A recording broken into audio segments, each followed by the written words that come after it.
안녕하세요, 와사비입니다. 여기는 전주고 정읍으로 돌아가는 길입니다. 네, 제가 생각하는 거 한번 얘기해 보려고 해요. 제가 좀 요즘에 가장 많이는 아니고 얼마 전부터 생각했던 부분이 뭐냐면 주관과 객관에 대해서 좀 생각하고 있습니다.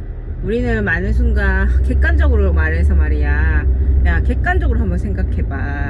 야 그게 객관적으로 말이 되냐?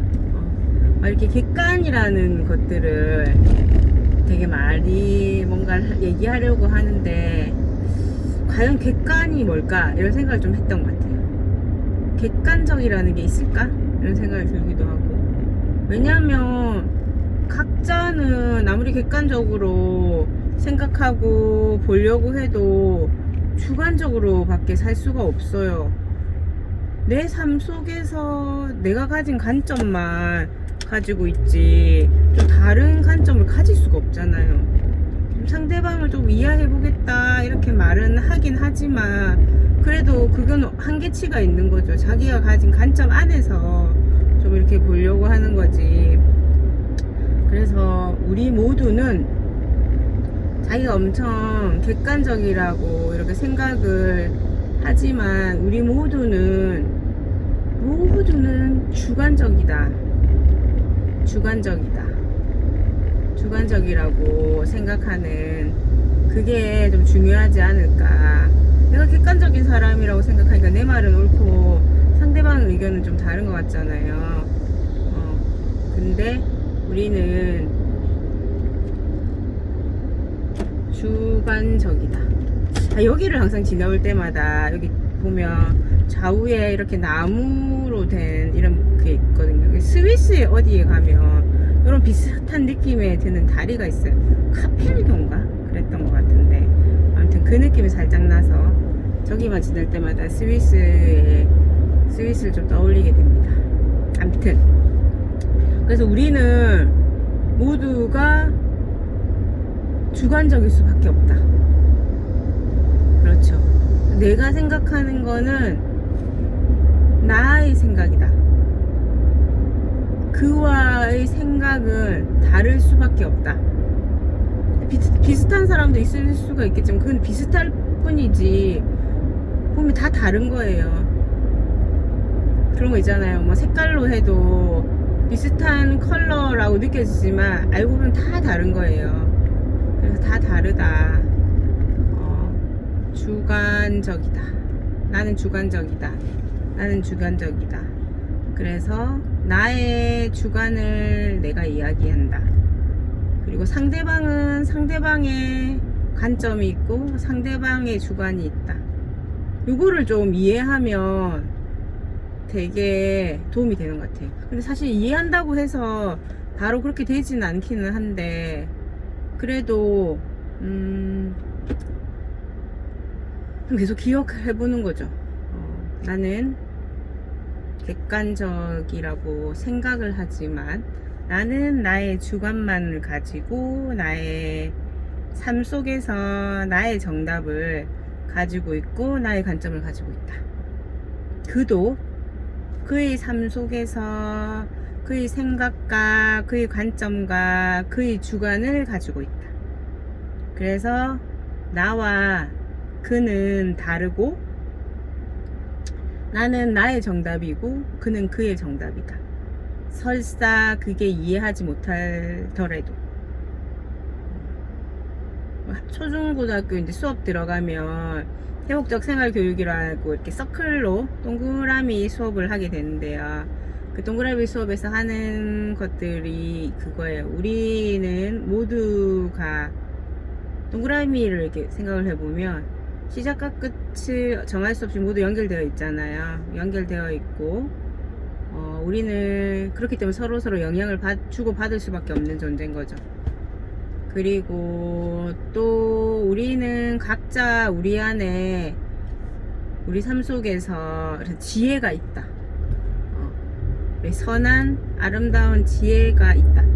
발견하지 못했을 뿐이지 우리는 모두 그런 것을 가지고 있고 우리 서로 존중하면서 그 시간을, 그 각자의 정답을 좀 찾아가는 시간을 갖는데, 여기서 활동 중에서 공통점 찾기라는 활동이 있어요. 아이들이 되게 좋아하거든요. 엄청 심플한 활동이라고 생각되는데 아이들이 너무너무 좋아하는 활동인데, 거기서 2시간 짜서 서로 대화를 나누는 거예요. 그러면서 뭐를 하냐고 서로의 공통점을 찾는데, 이제 주제를 이렇게 주는데 좋아하는 음식에 대해서 이렇게 서로 얘기를 나누는 거예요. 그래서 예를 들면 난 삼겹살 좋아하는데 넌 어때? 했을 때 삼겹살 오케이 나도 좋아.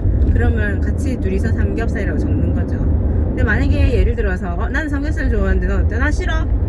이런 사람들 있잖아요. 그러면 이랬을 때 어떤 사람들은 보면 살면서 계속 싫다고 말하는 사람이 있어요. 이럴 때 그 싫다고 말하는 사람이 왜 자기는 안 좋아하는 이유가 분명히 있을 거예요. 삼겹살을 안 좋아하는 이유, 뭐 베지테리언일 수도 있고 뭐 그렇잖아요. 그런 것처럼 그 이유가 분명히 있고, 그러면서 또 새로운 제안을 해보는 거예요. 나는 이런 거 좋아하는데 넌 어때? 또 새롭게 또 제안을 해보는 거예요. 그거 들어보고 괜찮아? 오케이 김치볶음밥? 나도 좋은데? 그럼 둘이 같이 김치볶음밥 이렇게 적는 거죠. 하여튼 이런 프로세스가 있는데, 여기서도 제가 좀 안내하는 거 이렇게 뭐 정답은 없지만 제가 아이들한테 좀 뭔가 정답처럼 주고 싶은 말이 있어요. 이렇게 말을 해요. 저는 이해가 안 될 수 있다. 이해 안 될 수 있잖아요. 그런데 그럴 수 있다.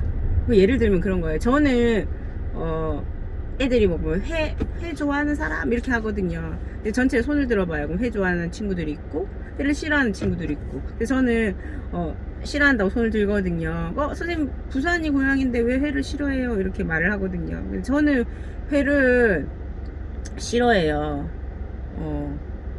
또 싫어한다고 말하기 좀 그렇긴 한데 좋아하진 않는 거지. 예. 좋아하는 음식을 적다 보니까. 왜냐하면 저희 엄마가 그 냉동 공장에서 생선 다듬는 일을 오래 하셨거든요. 엄마한테는 항상 그런 생선 냄새가, 생선 비린내 같은 게 났어요. 그러다 보니까 저는 생선이 싫은 거예요. 그래가지고 저는 싫어하거든요. 그래서 제가 이 얘기를 친구들한테 해요. 그러면 처음에는 그 맛있는 걸 왜 못 먹어요? 왜 싫어해요? 막 이랬다가 내 얘기를 듣고 나면 애들이 그럴 수 있겠지. 그럼 맞다고, 그럴 수 있겠다고 하면서 고개를 끄덕여요. 그런 것처럼 각자의 취향과 관점과 모두 각자의 삶 속에서는 각자의 뭔가가 있지만 이해 못하는 영역도 분명히 있는 거예요. 제가 이 말을 하지 않으면 사람들은 좀 이해를 못하거든요. 그런데 그럼에도 불구하고 이렇게 이해할 수 있는 지점도 서로 대화를 하면서 우리가 좀 발견할 수 있거든요. 그래서 이런 얘기들을 좀 하는 거죠. 블라블라블라. 다시 요점으로 돌아가면, 그래서 아이들한테 말하면 제가 그럴 수 있다 이렇게 따라 해보라 그래요. 애들이 그럴 수 있다. 나는 좋아하지만 싫어할 수 있다. 나는 싫어하지만 나는 좋아할 수 있다. 그럴 수 있다. 그렇지만 우리가 1년 동안 한 반에서 함께 한다. 예를 들면 민트를 좋아하는 친구와 민트 초코를 좋아하는 친구와 민트 초코를 싫어하는 친구가 한 반에서 1년을 함께 보낼 것이다. 싫어하든 좋아하든 우린 친구다. 이렇게 좀 하는 편이거든요. 네. 서클에서는 스스로의 이렇게 답을 찾아가는 과정이지만 좀 제가 좀 뭔가를 좀 안내하고 싶은 마음이 있어서 이렇게 좀 안내하는 편이에요. 네, 그렇게 하고 그렇습니다. 그래서 제가 다시 말하고 싶은 거는, 우리 삶 속에서 일어나는, 각자에게 일어나는 일은 모두 다 정답이에요. 그 어떤 거 하나 정답이 아닌 게 없거든요. 그런데 나만 그런 게 아니라 그도 그녀도 그렇다는 거죠. 그도 그녀도 그녀의 삶, 그의 삶에서는, 그들의 삶에서는 정답을 딱 맞게 살고 있는 거예요. 우리가 머리로 이해하지 못하는 수많은 영역이 있는 거죠. 내가 옳다고 생각해도 그는 그르다고 생각할 수도 있고, 내가 오른쪽이라 생각해도 그는 왼쪽이라 생각할 수도 있고, 맞죠? 내가 여기서 오른쪽인 거와 반대 차선에서 또 내가 오른쪽이라 생각하는 거는 그쪽에서는 왼쪽이라고 볼 수밖에 없잖아요. 물건 하나를 놓고 봐도 내가 이렇게 제 손바닥이 있어요. 제가 저의 관점에서 손등이 보여요. 여러분 어디가 보여요? 손바닥이 보이겠죠? 아니야, 이거는 팩트야. 나는 지금 내 손바닥을 보고 있다고. 반대선 무슨 소리야? 난 너의 나는 손등을 보고 있고, 나는 손바닥을 보고 있고, 이걸로 우리 싸우거든요. 네가 옳다, 뭐 틀렸다, 시시비비를 막 가리면서, 이걸로 막 싸우거든요. 근데 우리가 좀 보고자 하는 거는 각자가 보는 관점과 주관을 다 가지고 살고 있고, 그러면서 서로가 어떻게 만나서 좀 잘 대화해보고 재밌게 연결하며 살아볼 것인가, 이렇게 해보는 거죠. 그래서 그 만남의 지점이지, 오른쪽인지 왼쪽인지, 길다고 하는지 짧다고 하는지, 뭐 예를 들어서 제 키가 160이 안 되거든요. 그럼 저는 160 넘은 친구가 보면 큰 친구예요. 와, 165. 야, 니 키 크다. 이렇게 하는데, 막 175인 친구 기준에서 봤을 때는 165가 큰 키겠어요? 아, 작지. 작다고 생각하는 거예요. 나의 기준은 165가 큰데, 그 175 친구는 165는 작은 거죠. 그런 것처럼. 내 기준에서는 밥을 한 공기 먹는 게 좀 부족할 수가 있잖아요. 전 사실 이렇게 짜장면 같은 거 먹으면 꼬배기 정도 좀 먹으면 이제 기분이 좋거든요. 근데 예전에 내 이제 친구 가족들은 보니까, 와, 짜장면 보통도 하나 제대로 못 먹어내는 거예요. 나는 이해를 못 하겠어. 나는 짜장면 보통 항상 부족한 느낌인데, 그렇지만 그들의 삶 속에서는 그럴 수 있잖아요. 왜 너는 그것도 못 먹냐? 우리 이런 걸로 많이 싸우잖아. 야, 그게 무슨 맛으로 먹냐? 맛있는데? 이런 걸로 싸우잖아요. 야, 그 길이 아니라고. 이 길이 가야 맞지. 자기 생각 이 길이 맞는 거예요. 나는 이 옷이 예쁜데, 그게 뭐가 예쁘냐고. 나는 이 길이가 좋은데, 난 여기 가고 싶은데, 거기가 왜 좋냐고. 이런 걸로 저희가 싸우잖아요. 그런 거 넘어서 각자의 취향도 다를 수도 있고, 관점도 다를 수도 있고, 다를 수밖에 없는데 우리는 살아온 삶이 다르니까. 그렇지만 중요한 거는 우리가 어떻게 함께 만나서 잘 지내볼 것인가, 그거에 마음을 좀 두는 거, 좀 그런 대화법, 비폭력 대화인 것 같아요. 서로의 얘기를 좀 듣고,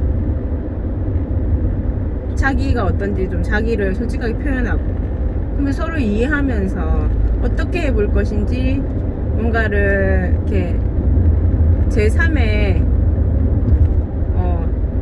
그걸 탐색해보는 과정, 뭐 이런 것들이 서로의 중요한 것들, 내한테 중요한 게 뭐가 중요한지, 너는 뭐가 중요한지, 나는 평화로운 게 중요하고 너는 재미있는 게 중요하고, 그럼 우리가 함께 재미있고 좀 평화롭게 어떻게 보낼 수 있을지, 새로운 이때까지 가졌던 그런 거에 너머에 새로운 아이디어를 좀 개발해가면서 그렇게 해보려고 하는 거, 그게 바로 제가 배우고 2011년부터 공부하고 좀 평생을 가지고 가고 싶은 비폭력 대화입니다.